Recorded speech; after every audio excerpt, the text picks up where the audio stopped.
Sunday morning, it's 8:30. I have a lesson in the gym at 9 o'clock. And I'm cozy in bed and I don't want to get up. I know that if I get up and I push myself and I'll go to the gym, I'll love it. And I also know that if I stay in bed and I stay asleep for another half an hour, it will feel good for that half an hour, but I'll regret it later.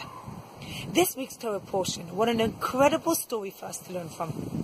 Esav is in the field hunting animals. And he's tired and he's hungry.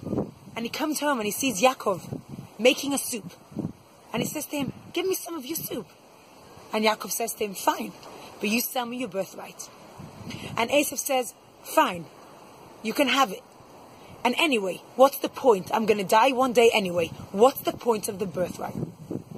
And Yaakov gets the birthright and he gives him a bowl of soup.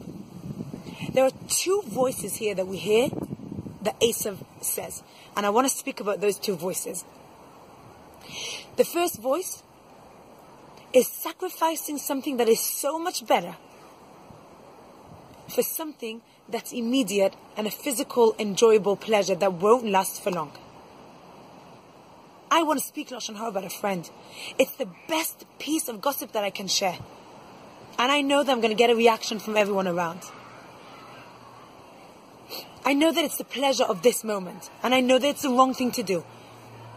And I still go ahead and I do it because I'm sacrificing the right thing for something that's very small, that's an immediate pleasure. That's the first voice. And we all have it all the time. We sacrifice that long-term pleasure for something that's small and short-term pleasure. That's the first voice that we need to be aware of. The second voice, which is deeper and a little bit more dangerous, is the voice of justification. To justify our actions makes us feel like we're doing the right thing. So that justification would be, not only I know in my head that speaking Lashon Hara about a friend of mine is not good, but I want to do it because I get that instant pleasure right now. But then I start justifying to myself why it's okay to say Lashon Hara about her, why it's right to do that. And that's what Esav did. He justified his action by saying, what do I need it for? I'm going to die one day anyway.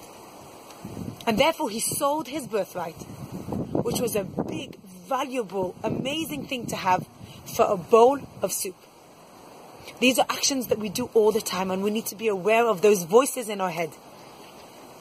And make sure that when we hear those voices, we know how to answer those voices back. Have a good week.